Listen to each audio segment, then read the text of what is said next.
Without contraries is no progression, attraction and repulsion, reason and energy, love and hate are necessary to human existence. Hey guys, welcome back to the channel after a long time. I hope you all are doing very good. So today let's begin with Blake's poem The Marriage of Heaven and Hell. Let's know about the work a little bit before we begin the poem.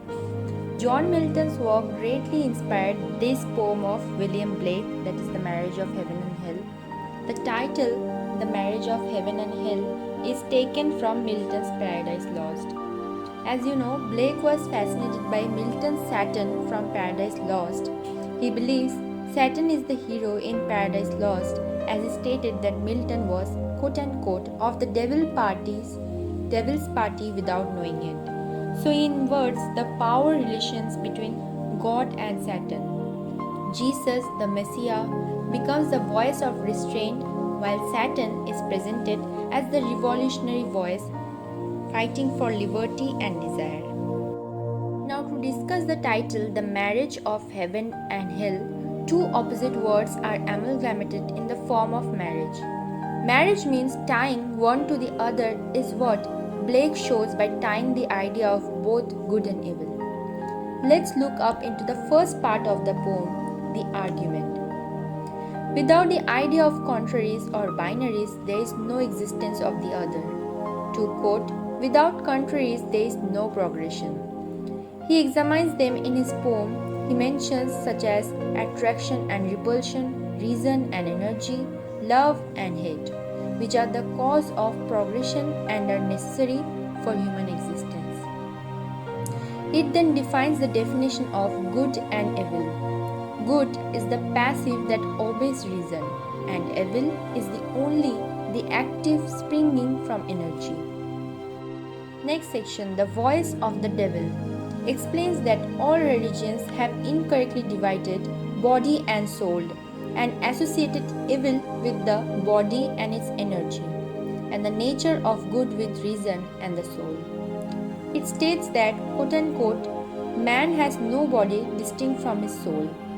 There is no body without the soul, and both of them are different forms of energy, which is itself constituted as, quote-unquote, eternal delight. The speaker elaborates on the argument that so-called evil is energy. Something energetic is active, something less energetic is passive like good. It is an obedience to reason. When desire loses to reason, it says it is only because the desire is weak enough to be diminished into a shadow of desire. Hence, it reminds me of Milton's Satan because Satan is portrayed as more energetic than God, whose desire was to become God.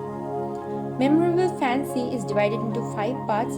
After the first part of Memorable Fancy, there is the next poem, Proverbs of Hell, and again other parts of Memorable Fancy are described.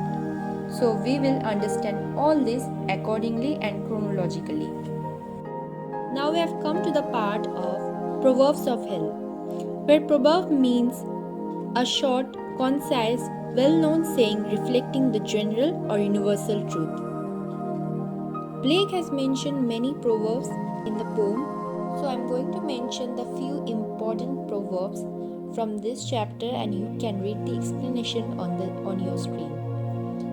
The road of excess leads to the palace of wisdom. The tigers of wrath are wiser than the horses of instruction. Expect poison from the standing water. You never know what is enough unless you know what is more than enough. The nakedness of women is the work of God. The fool who persists in his folly will become wise. The cutworm forgives the plow. Overall, the Proverbs of Hell challenge traditional moral codes and promote a more liberated and expansive view of human nature and existence. In the third part of Memorable Fancy, this section delves into the concept of energy or desire. Blake suggests that desire, often viewed negatively, is the driving force of life and creativity. He sees energy as the essence of existence and asserts that restraining it can lead to stagnation and misery. In Memorable Fancy 4, Blake criticizes the traditional moral and religious concepts of good and evil. He argues that these ideas limit human potential and suppress creativity. Blake encourages individuals to break free from such constraints and embrace their desires and passions. In the last section of Memorable Fancy, Blake discusses the concept of reason and how it can be a limiting factor in human perception and creativity. He suggests that reason alone can lead to a one-sided view of reality and that embracing imagination and creative energy is essential for a more holistic understanding of the world. That's it for Blake's The Marriage of Heaven and Hell. We'll meet soon in the next video.